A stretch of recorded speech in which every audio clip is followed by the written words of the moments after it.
त्याच्यावर पद्मप्रभू मल्हारी देवांची टीका तात्पर्यवृत्ती नावाची.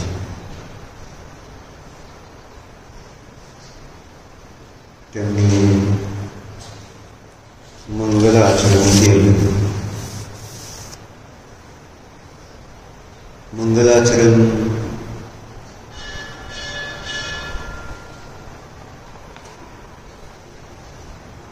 मनाने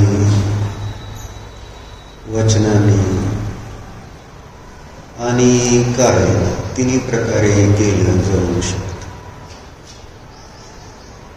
आपल्याकडं मंगलाचरण म्हटलं तर एखादा श्लोक म्हणणं, नमोकार मंत्र म्हणणं केवळ वाचनिक शाब्दिक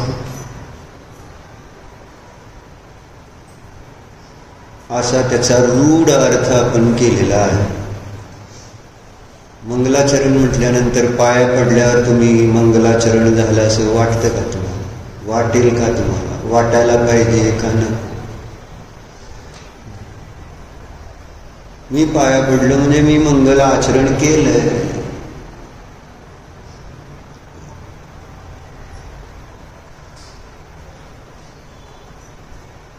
पण काही गोष्टी चिटकतात. रूढीने आपण कुठं ना कुठं कोणती ना गोष्ट चिटकून टाकलेली असते आणि मग त्याच्यातला अर्थ भाव संपून जात. कारण ते कोणत्या तरी क्रियेशी आपण जोडून टाकलेलं असतं. धर्ममार्गामध्ये प्राय हेच होतं. कुठल्या ना कुठल्या क्रियेशी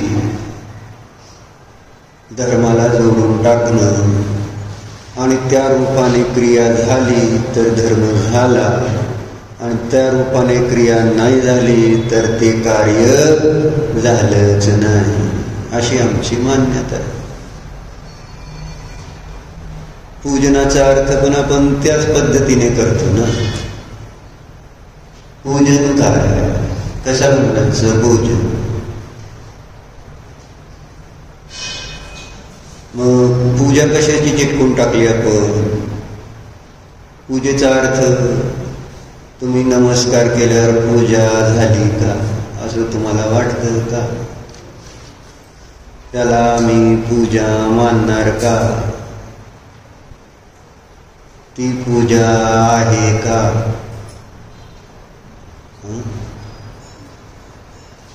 पूजेचा अर्थ काय? मग ती पूजा आहे किंवा नाही याचा निर्णय करता येईल. पूजा शब्दाचा अर्थ काय होतो? आता ते पदम घेऊन असं अर्घ्य म्हणून चढवायचं त्याला, ते ही घ्या बृहदिनवाणी. नंबर 17 जिनपूजन रहस्य म्हणून दिले. जिनपूजनातील भाव काय आहे याचं स्पष्टीकरण केलं. कोणत्याही क्रियेतलं रहस्य समजल्याशिवाय ती क्रिया फळ देत नाही.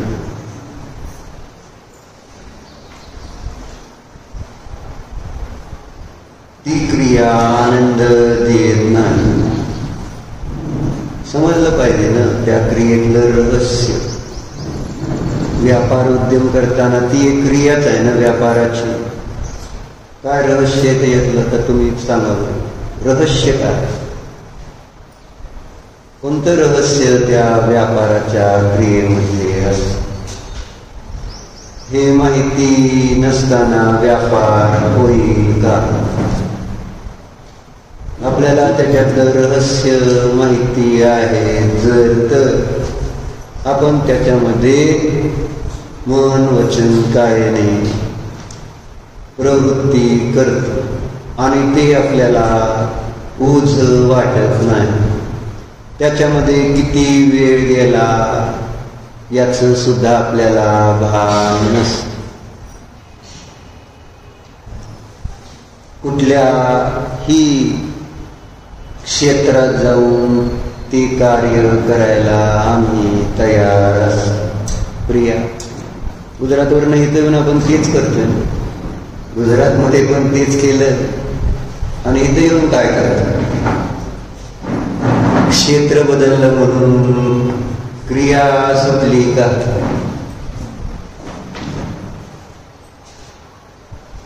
जागा बदलल्यामुळं फरक काय पडणार आहे बाहुबलीवर? खालचं दुकान वर गेल्यावर काय क्रियेत बदल? तुम्हाला माहिती आहे त्याच्यातलं रहस्य. डॉक्टर इकडचा दवाखाना तिकडे गेल्यावर काय फरक काय झाला? क्रिया काय त्याच्यातलं रहस्य काय हे आपल्याला चांगलं माहिती आहे. मग आता पूजनाचं काय? त्यातलं रहस्य काय आपण ते समजून घेण्याचा प्रयत्न करतो का? व्यापाराचं रहस्य आपण आपल्या वडिलांकडून शिकताना कोणाकडून शिकतो? व्यापाराचं रहस्य शिकलो ना. मग देवपूजेचं रहस्य काय हे कोणाकडून आपण शिकण्याचा प्रयत्न तर केला का? काय असतं पूजन म्हणजे? बघू आपण काय दिलं. आता हे श्लोक घेतला त्यांनी आपल्या पद्मनंदी पंचविंशतिकेमध्ये. पद्मनंदी आचार्यांनी दिलेला श्लोक आहे. देवपूजा गुरुपासने स्वाध्याय संयम तप दानम चेती गृहस्थानां षट्कर्माणि दिने दिने. 6 कर्म सांगितले गृहस्थांची. कुणाची? गृहस्थ आपली. नाहीतर गृहस्थांची म्हटल्यावर जे गृहस्थ असतील त्यांचे. आपण कोण आहे माहिती? गृहस्थांची म्हणजे आपली रोजची. दिने दिने शब्द वापर. रोज हे 6 कार्य गृहस्थांच्या द्वारे केली गेली पाहिजे. कोणती कोणती? रोज देवपूजा करायला पाहिजे गृहस्थांनी. गरज आहे, आवश्यक आहे. जर आपल्याला पापाचं फळ नको असेल, कारण पाप बांधतोय जास्त ना गृहस्थ असल्यामुळं. पापाश्रव किती होतं तुम्हाला माहिती आहे का? जर अविरती असेल तर, असंयत असेल तर किती प्रकारचं पाप बांधलं. आणि त्या सर्व प्रकारच्या पापाला नष्ट करायचं असेल तर आपल्याला या गोष्टी कुठेतरी बॅलन्स राहील ना, नाहीतर पापाची बाजू वाढत जाईल, पुण्य कमी होत जाईल, तर गती कोणाची बिघडेल? माझी बिघडेल. तुम्हाला कळते की नाही मला नाही माहिती. गती आपली बिघडणार आहे, दुसऱ्यांची नव्हे. आणि मग गती बिघडल्यानंतर तिथं त्या अवस्थेमध्ये कसं दुःख सहन करणं. गती बिघडली म्हणजे तिर्यंच गती, नरक गती अशी अवस्था मिळाल्यानंतर तिथं असणारी दुःख कशी सहन करणार ना?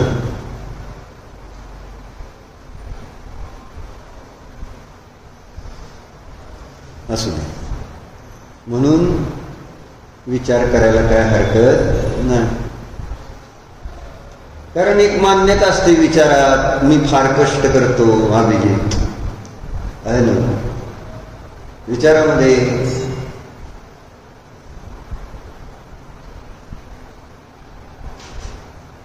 मान्यता काय? मी किती कष्ट घेतो. रात्री आहे ना कार्यक्रम झाला, मग तिथं असणारा जो मनुष्य कामाला आहे ते म्हणतोय बाबा मला तर घरी जायचंय.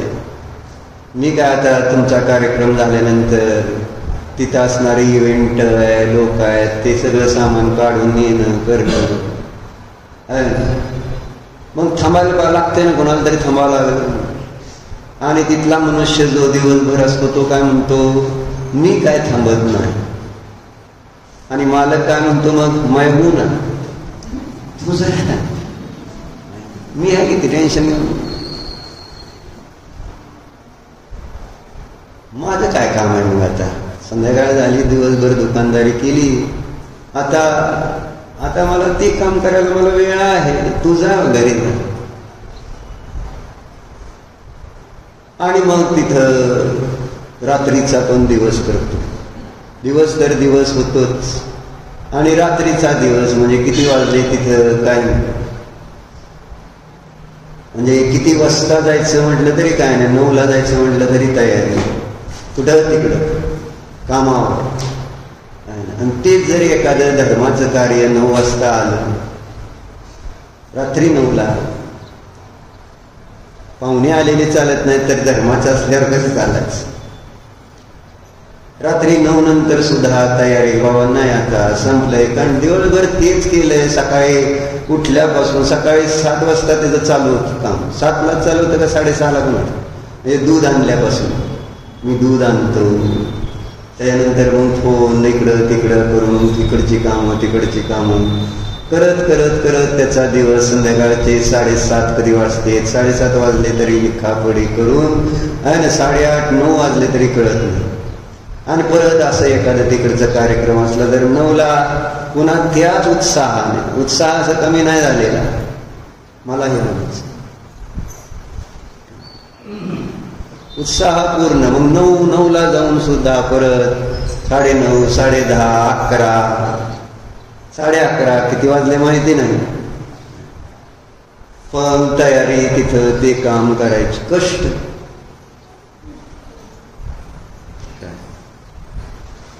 मग असं सगळं कष्ट करायचं. कष्ट करताना त्याच्या पाठीमागे कर्तृत्व भाव ठेवायचा.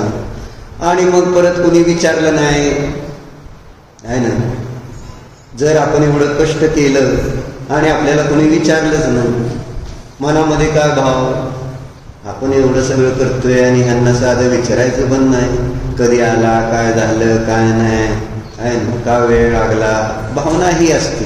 पुन्हा कोण सांगितलंय तुम्हाला, झालं सांगितलंय काय करायचं नाही. सगळ्यांचं चाललंय, अभिजितचं नाही चाललं, प्रत्येकाचं चाललंय. कोण सांगतं तुम्हाला राजासारखं काम करा की तुम्हाला करायचं? तुम्ही त्याचे मालक आहे का ते तुमचं आहे? किती वेळा आपण बघितलं, स्वामी कोण कोणाचा, कोण कोणाचा स्वामी असतं? डॉक्टर, तुम्ही दवाखान्याचे का दवाखाना तुमचा आहे? कोण मालक आहे तुमचं? तुम्ही मालक आहे का दवाखाना मालक आहे? नीट सांगा. खरं खरं सांगा. आणि मला कसंही सांगितलं तरी कर्माला सगळंच कळतं. कर्म बरोबर त्या रूपानेच मानलं जाणार आहे ज्या रूपाने आपली समज आहे, आपली मान्यता आहे. काय शिकू सकाळी किती वाजता तुमचं चालू होतं तेच, आणि तुमच्याकडनंच पुतण्या शिकलाय, बाकी कोणाकडनं नाही. ती तुम्हाला भले म्हणतो सकाळी 10ला 9ला 6ला सुरू होतं आणि संध्याकाळी 10ला, त्याचं पण तेच आहे. अगदी बरोबर बरोबर आहे का? तुमच्याकडनं शिकवलं हे तुम्हीच त्याला लहानपणापासून. असं करायचं असतं बा. करायचं कष्ट करायचं घ्यायचं, आणि त्या कष्टाला कोणी विचारत नाही तर मनात कुडत राहायचं परत. आणि विचार आपणच करत राहायचा, मी किती कष्ट घेतोय, मी किती कष्ट घेतोय. काय होणार मग? काय होणार? त्याच्यासाठी चर्चा चालली. म्हणजे पाप करायचं, परत संकलेश करायचे, पापाचं होणं. आणि त्यामुळे ह्या षटक्रियेला वेळ कुठं आहे व्यवस्थित? देवपूजेसाठी, गुरूंची सेवा, स्वाध्याय, संयम, तप, दान, टाइम, वेळ कुठे आहे? बघा आपल्याला किती वेळ आणि याच्या किती क्रिया आपल्याकडून रोज होतात जे आपल्या पापाला नष्ट. म्हटलं याचं फळ पुढं काय? वाल्या कोळ्याने केला गोंधळ सगळा. घरचे काय म्हटले? तुम्हाला कोण सांगितलंय चोरी करून आणा, लुटमार करून आणा म्हणून? आम्ही काय तुमच्या पापाचे भागीदार होणार नाही. होणार आहे का तेजश्री?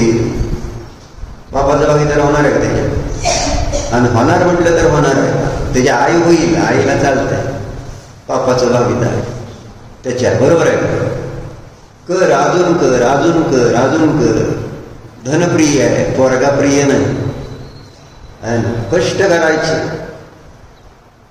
धनापुढं मुलगा नाही, कोण नाही, काय नाही, धन पाहिजे. मग प्रश्न असा आहे ना, कोण वाटून घेणार अभिजित हे पाप जे आहे तू केलेलं? कुणाला फळ मिळणार त्या पापाचं? एवढं जरी मुलांसाठी केलं म्हटला, बायकोसाठी केलं म्हटला आहे ना, मला सांग त्याचं फळ कोणाला मिळणार आहे? ते सगळं किती जरी म्हटला तरी ते त्यांच्या पुण्याचं फळ भोगताय, तू तुझ्या पापाचं फळ भोगशील. कुणी तुझ्या त्या पापाच्या फळाला वाटेकरी असणार नाही. काय निलेश पाहुणे वाटेकरी होणार आहे का? मस्त तुमच्याशी गप्पा सगळ्या इकडच्या तिकडच्या चालतात. वाटेकरी होशील का ज्या दिवशी त्याच्या पापाचा उदय होते? त्याला पैसे दे म्हटले 1 कोटी रुपये देतो का आज? आणि महागायच्या नाही महागारी.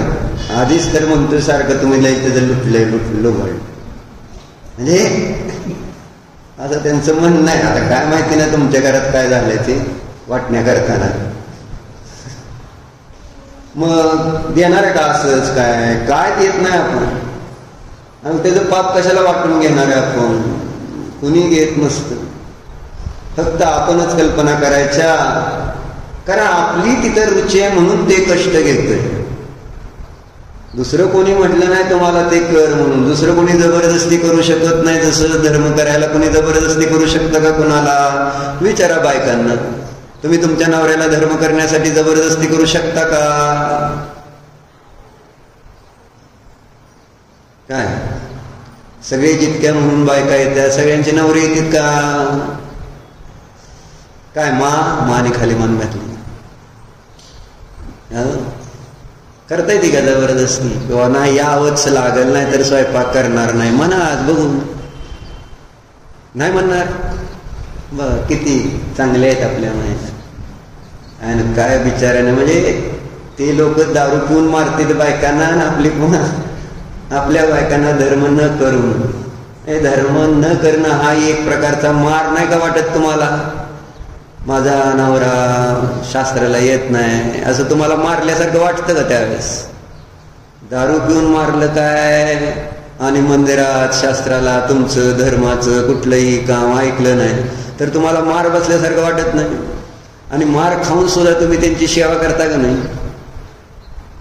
अजून पण म्हणताय अहो असू दे न काही ना, मी स्वयंपाक पाणी करून खाऊ घालणार. हे आहे भारतीय स्त्री. कसंही असू दे नवरा आहे ना. धर्माच्या बाबतीत तर बिलकुल नाही, आमचं काही वश नाही असं तिथं आम्ही मानतो. सांगायचं काय? सांगायचं काय? इथं आचार्य आपल्याला आपल्या हितासाठी या काही गोष्टी आपल्या आत्म्याच्या कल्याणासाठी चाललंय. आपण कोण आहे कळतंय का नाही?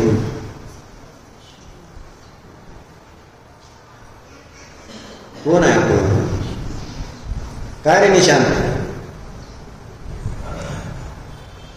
ह्या क्रियामधल्या किती क्रिया माझ्याकडून घडतात? देवपूजा, गुरुपास्ती, स्वाध्याय, संयम, दान आणि हे षटकर्म रोजचे रोज सांगितले. मग आता त्यातली देवपूजेचं वर्णन करायला लागले बघा. यह पावन आदेश पद्मनंदी का है कि यह 6 आवश्यक कार्य गृहस्थों को प्रतिदिन करना चाहिए. इसमें देव पूजा को प्रथम स्थान प्राप्त है. बरोबर. पहिली क्रिया कोणती आहे? देवपूजा. मग आता तिथं त्यांनी प्रश्न उत्पन्न केले देवपूजे संबंधी. बघा काय केले. वह देव पूजा क्या है, कितने प्रकार की है, किस देव की जाती है, क्यों की जाती है ना. आणि काय पुढं? कौन के नहीं, क्यों की जाती है, क्या कहिए, कैसे की जाती है. क्या कैसे की जाती है? हाँ बरोबर. कैसे की जाती है? पूजन का वास्तविक प्रयोजन क्या है और मोक्ष मार्ग में इसका क्या स्थान है आदि बातें भी धर्म प्रेमी बंधुओं को जानने योग्य है कि नहीं? रहस्य चाललंय ना. जे कार्य करतो ते त्या कार्यापाठीमागचं रहस्य काय आहे? पूजा असो, स्वाध्याय असो, गुरूंची सेवा असो, प्रत्येक क्रियेतलं रहस्य मर्म समजून घ्या. त्याशिवाय सांगितलं ना त्याचं फळ आपल्याला जे आनंद आहे, शांती आहे, जे काय आपल्याला पाहिजे ते प्राप्त होणार नाही. म्हणून देवपूजा म्हणजे काय असतं हा पहिलाच प्रश्न. देवपूजा क्या है? मग आता खाली त्यांनी त्याचं स्पष्टीकरण एक प्रश्नाचं उत्तर दिलंय त्यांनी. पहिला प्रश्न आहे देवपूजा क्या है. मग पूजन शब्द का अर्थ आज बहुत ही संकुचित हो गया है. पूजन को आज एक क्रिया विशेष से जोड़ दिया गया है. कशा बरोबर जोडलंय पूजन?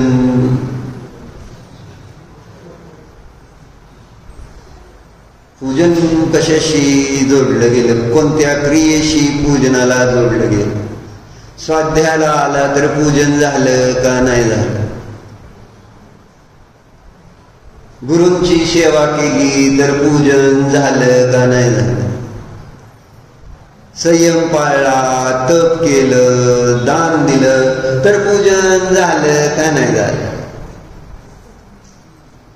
एक क्रियेमध्ये 5 क्रिया अंतर्भूत होऊन जातात खरं तर. कारण सगळ्याचा अभिप्राय एकच आहे खरं तर.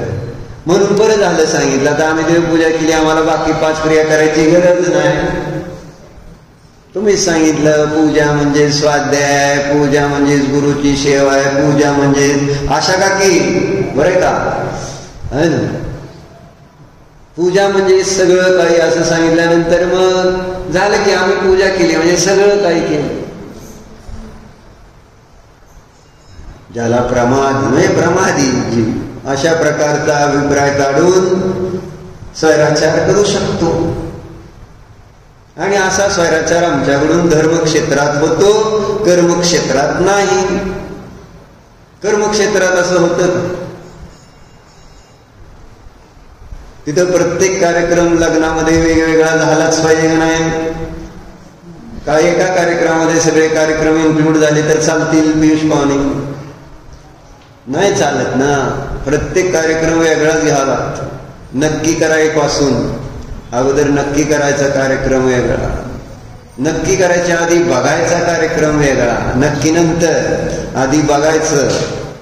किती कार्यक्रम होते आणि त्या प्रत्येक कार्यक्रमाचं रहस्य माहिती. आधी बघितल्याशिवाय नक्की कसं करायचं.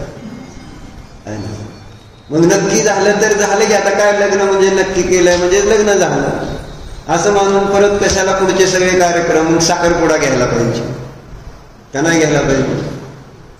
आणि साखरपुडा झाल्यानंतर परत येणार लग्न, लग्नात ते सगळे कार्यक्रम हमाईपासून ते मोहाळापर्यंत तर झाले आणि शेवटचं कार्य आहे ते लग्न नाही पेहराव, सॉरी पेहराव. असे सगळे कार्यक्रम झाले शिवाय लग्न झाल्यासारखं वाटतं. तिथं प्रत्येक कार्यक्रमाला आपलं महत्व आहे तसं व्यवहार आणि इथं प्रत्येक क्रियेला आपलं महत्व आहे. नाही असं नाही. आपला उपयोग एका क्रियेत जास्त लागत नाही म्हणून आपल्याला वेगवेगळे दिलेले आहे. 6 क्रिया, एक एक क्रियेला 1-1 तास द्यायचा. किती? एक एक क्रियेला 1-1 तास द्या असं सांगितलं. म्हणजे दिवसातले 6 तास तर कमीत कमी आपल्या धर्म ध्यानामध्ये जायला पाहिजे असं वर्णिजींनी 24 तासाचं विभाजन करताना सांगितलेलं आहे. बरोबर आहे, सांगितलंय की नाही? इथं किती वेळा 24 तास दिवसातले डॉक्टर सांगितलं. त्याचं कसं विभाजन करा. धर्म अर्थ काम मोक्ष 4 पुरुषार्थ. त्यातला मोक्ष कॅन्सल झाला आणि राहिलं त्याच्या जागी निद्रा. 6 तास धर्मासाठी, 6 तास अर्थासाठी, 6 तास कुटुंबासाठी आणि 6 तास झोपेसाठी. एकदम परफेक्ट जीवन जगला म्हणायचं त्याला मनुष्य गृहस्थांच्या अपेक्षेनुसार. 6-6 तास सगळ्याला झोप 6 तास इनफ. आता ते कोणते टायमिंग हे फार महत्वाचं आहे ना, नाही तर टायमिंग रॉंग झालं तरी प्रॉब्लेम नाही. मग सकाळीपासून चालू करू आपण. वर्णिजी म्हटले सकाळी 4ला उठावं.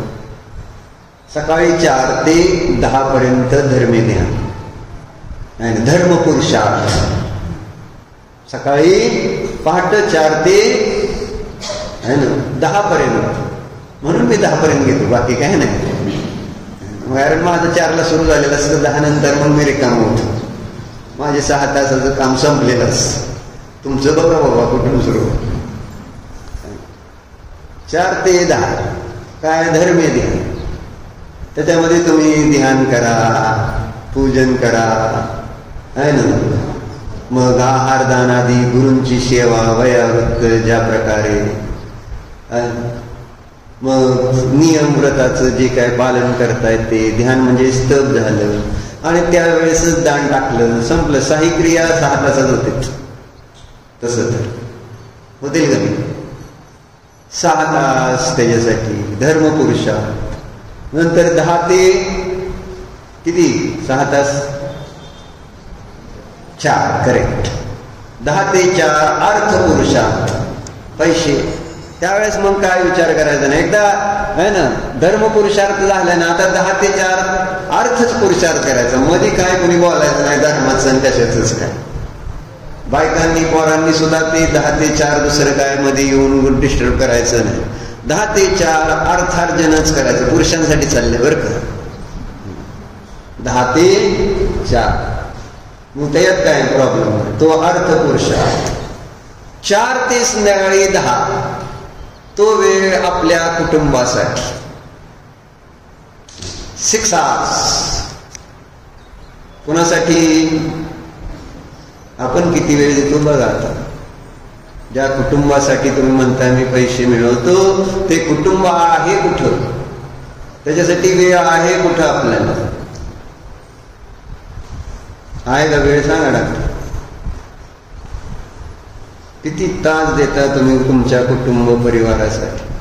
जर जाऊ दे त्यांना विचारतो निलेवाग किती वेळ देते तुम्हाला डॉक्टर. खरं खरं सांगा. कायमच माझ्या जवळ असते.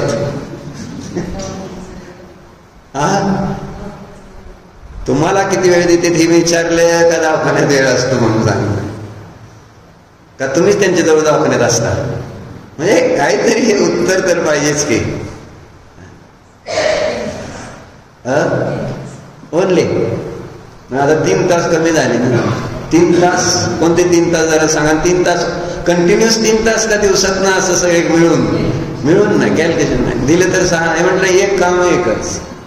दवाखान्यात गेल्यानंतर ते म्हणतात का तुमची आठवण काढतात का? नाही. मग तुमच्याकडे आल्यानंतर दवाखान्याची आठवण काढली पाहिजे का? नाही. तुमच्याकडे आल्यावर दवाखान्यात काय आलं तर जाणार का नाही ना. दवाखान्यात ना तुम्ही बोलवलं तरी येणार आहे का? आजारी असला तरी येतील, तसं नाही रे. आणि दुसरं असंच बोलवलं, जेवायला बोलवलं तरी येत नाहीत डॉक्टर. असं त्यांचं म्हणणं आहे, माझं काय नाही.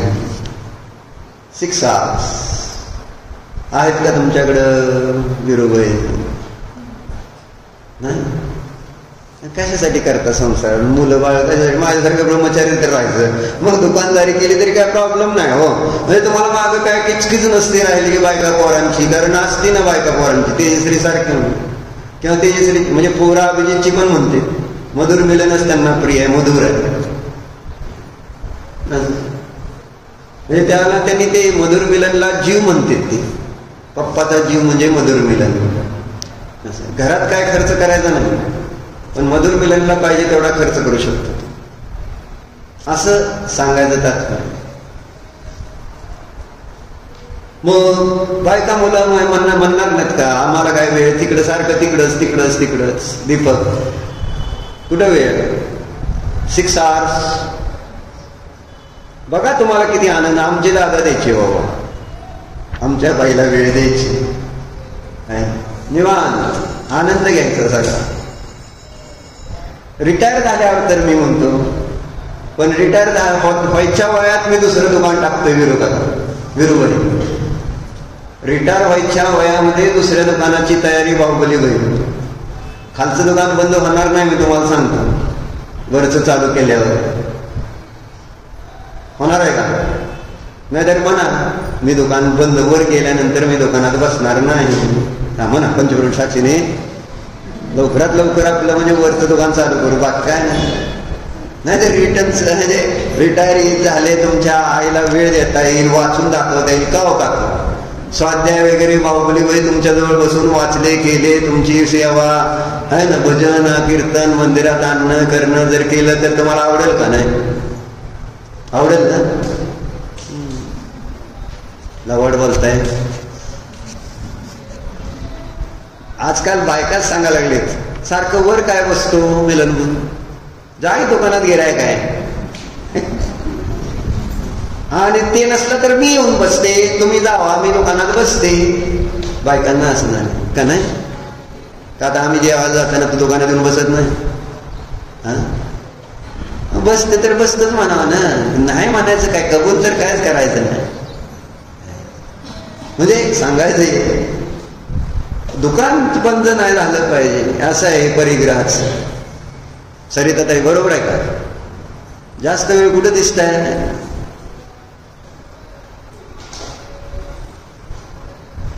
मग काय जीवन काय कळतंय का?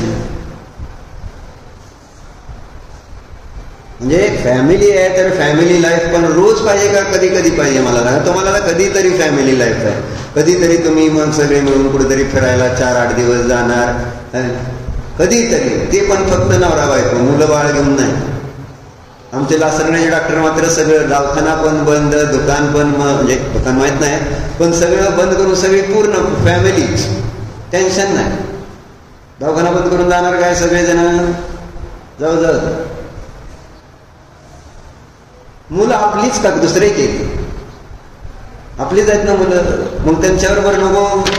आमचे दादा तर शेवटी म्हणलं ना, शेवटी म्हणजे त्यांना आवडत होती फिरायला जायची. सगळे बंधू वेगळे झाल्यानंतरची गोष्ट आहे. 90 नंतर 2014 पर्यंत 2012 पर्यंत त्यांनी सगळ्या भावाला एकत्र घ्यायचं, सगळी यात्रा करायची. कधी केरळला गेले, कधी बुंदेलखंडला गेले, कधी लेह लडाखला पण गेले. बरं सगळे म्हातारे आणि त्यांचे सगळ्यात मोठे बंधू 70-80 वर्षाचे, आणि सगळे म्हणून सगळ्याला घेऊन जायचं यात्रेला फिरायला. तुम्ही आता गेलता म्हणा विरुबाई, तुम्ही तुमचे भाऊ एक गेलता ना दोघं, छान बरं वाटलं नाही? तुम्ही जाता का? वैभव राजकुमार मिळून जाता का नाही? जात? चांगलं. सांगायचं काय? वेळ तर 6 तास हे सांगायचं ना. 6 क्रिया 6 तास द्यायला पाहिजे का नको? आणि मग 6 तास म्हणजे किती ते किती? 4 ते 10 आणि कुटुंबासाठी. आज कोण कोण देणार असा वेळ सांग? आज नाही, उद्या. उद्या सकाळी 4ला उठायचं, 4 ते 10 आहे ना धर्मध्यान, परत 10 ते 4 दुकानदारी, 4 ते रात्री 10 ओनली कुटुंब परिवारावर मस्त वेळ, गप्पा गोष्टी, टीव्ही बघा, काय करायचं ते करा तुम्ही, खेळा वगैरे सगळं करा. आणि 10 वाजता मात्र झोपायला जायचं. आणि 10 ते 4 सफिशियंट झोप आहे. बरोबर आहे का डॉक्टर? 10 ते 4 झोप बास आहे का नाही? 6 तास म्हणजे निसर्ग नियमानुसार झालं. असा एक प्रोग्राम असं वर्णजींनी सांगितलेला आहे 4 पुरुषार्थाचा.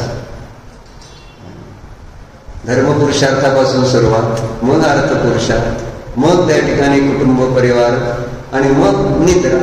मोक्ष नसल्यामुळे, नाहीतर मग मोक्षाचा पुरुषार्थ केला. तर चर्चा आली ती आपली पूजेची. पूजा का?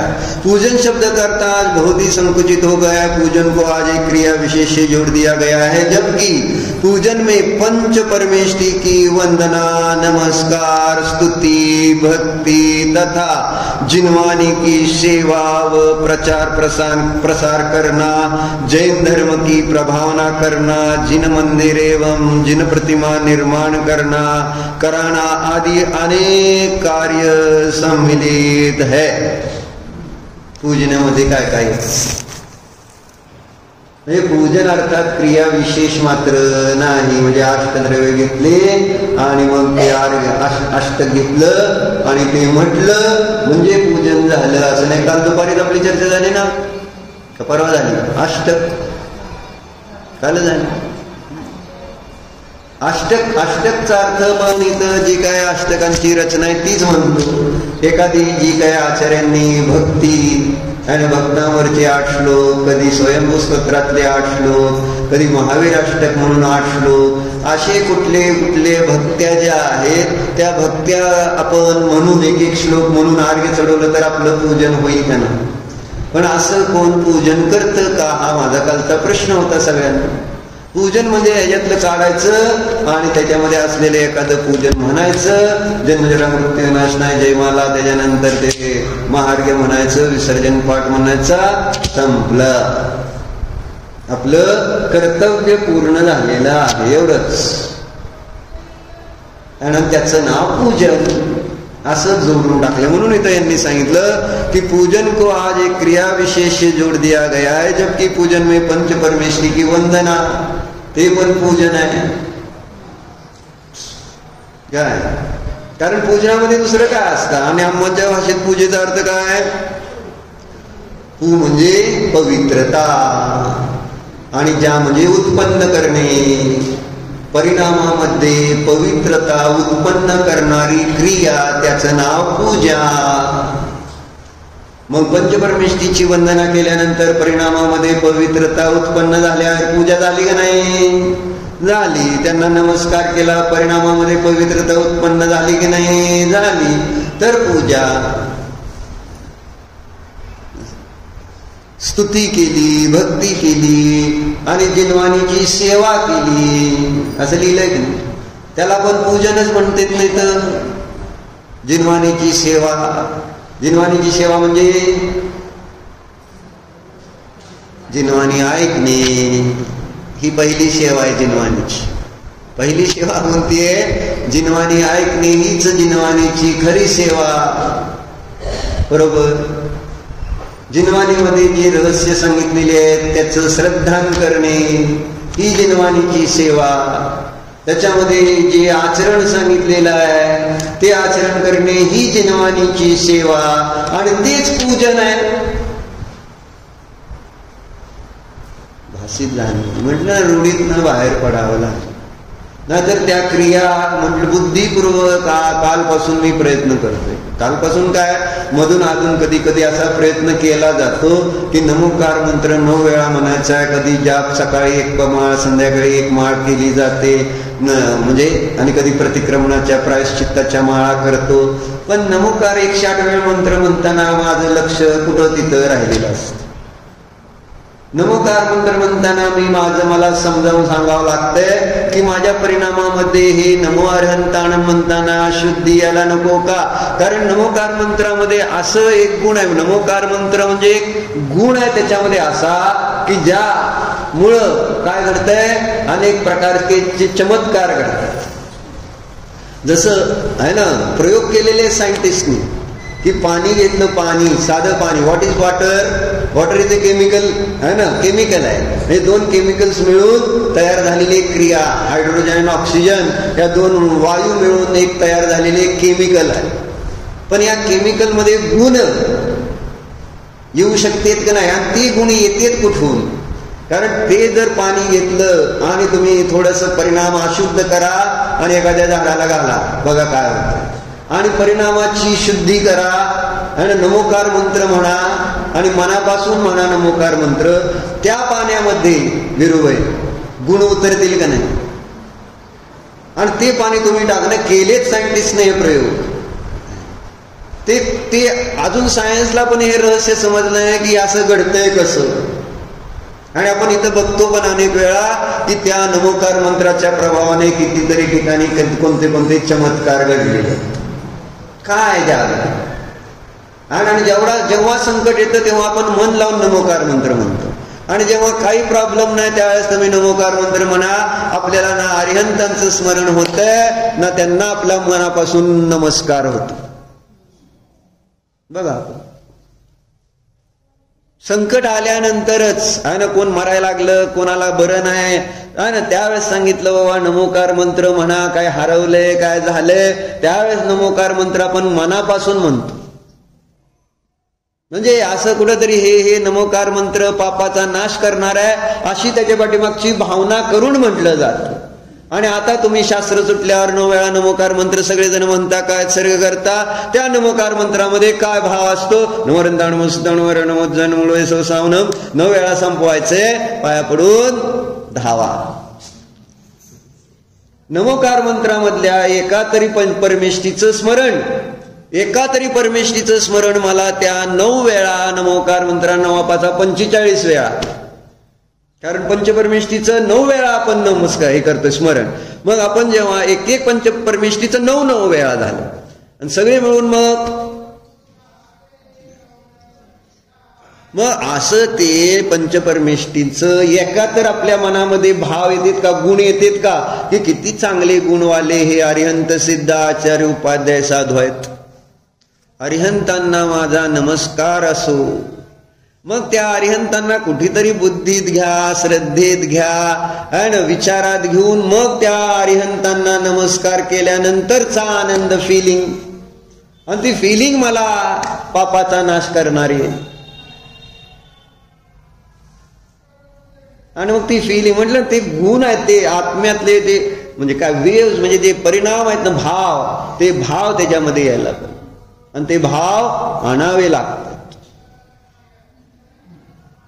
कारण जी क्रिया, म्हणून सांगायचं काय होतं, जी क्रिया रोजची होऊन जाते त्यातले भाव हळूहळू अपूर्वतेच्या अभावामध्ये संपून जातात.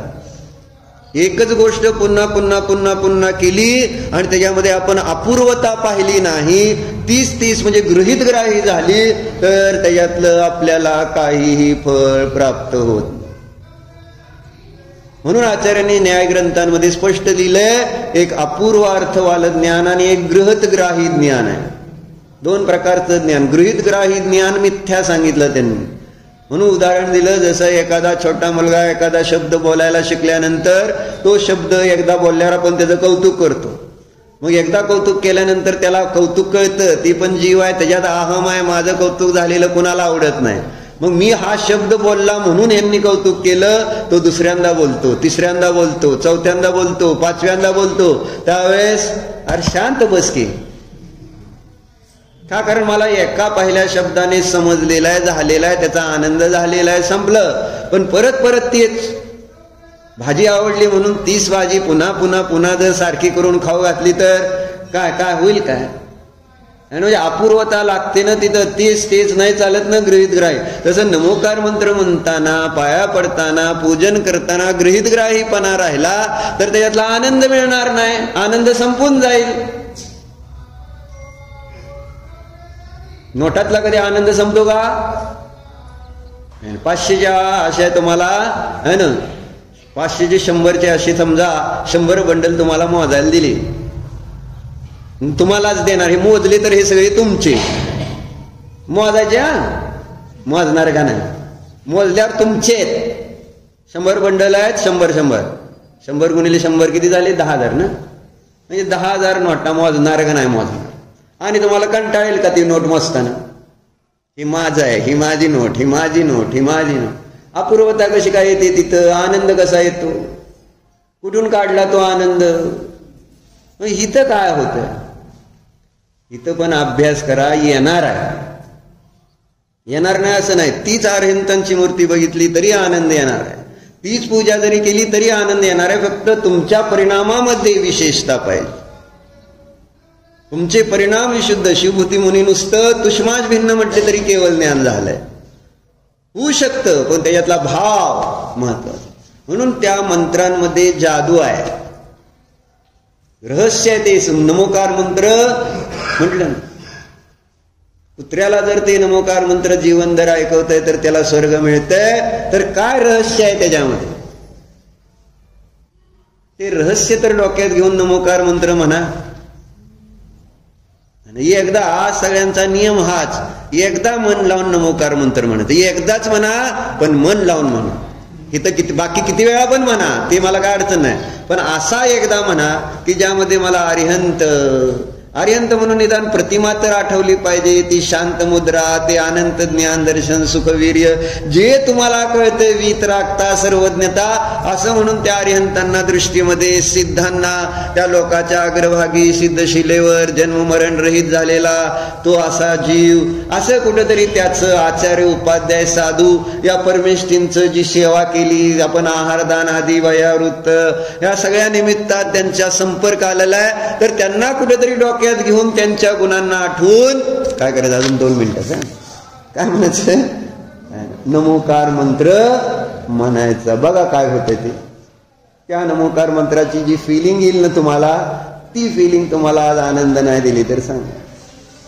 आणि असा थोडा थोडा रोज प्रयत्न करून आनंद वाढवा, श्रद्धा दृढ होत जाईल. आणि ती श्रद्धाच मला अरिहंत सिद्ध बनवणार आहे, पंचपरमेष्ठी पद देणार आहे. कोणती श्रद्धा? पंचपरमेष्ठीची. म्हणून क्रियेत नाही. मंगलाचरण म्हणजे नमिऊन जिनम वीरम त्वयि सती परमात्मन, याचं नाव मंगलाचरण नाही. मंगलाचरणामध्ये काय मन पण पाहिजे, वचनाने पण केलं तरी चालतंय आणि कायेने पण केलं तरी मंगलाचरण होत असत.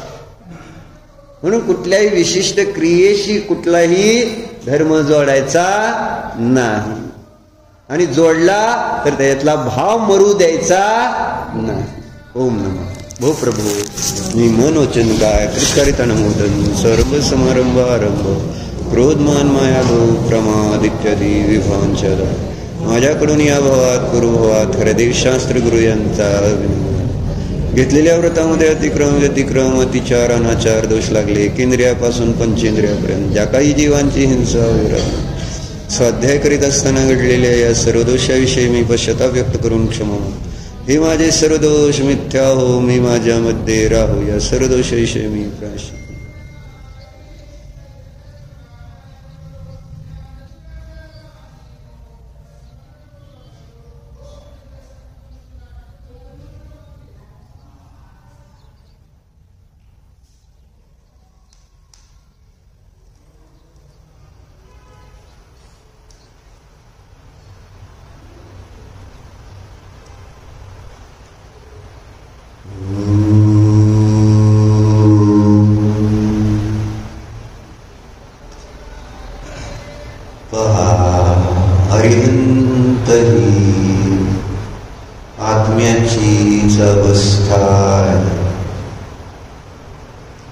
आत्म्यातूनच अरिहंत अवस्था प्रगट होते. प्रत्येक आत्मा स्वभावाने अरिहंतच आहे. मी आत्मा देखील स्वभावाने अरहंत आहे. पहा, अरहंत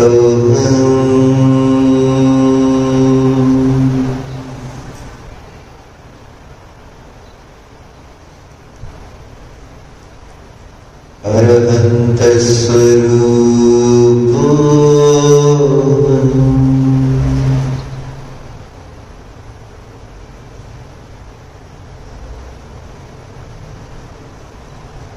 सिद्धो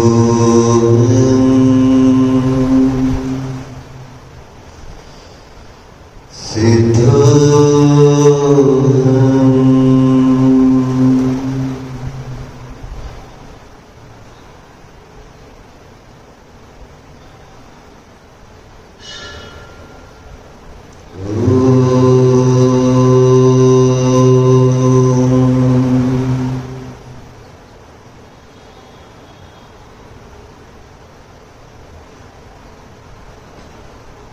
विसर्जन.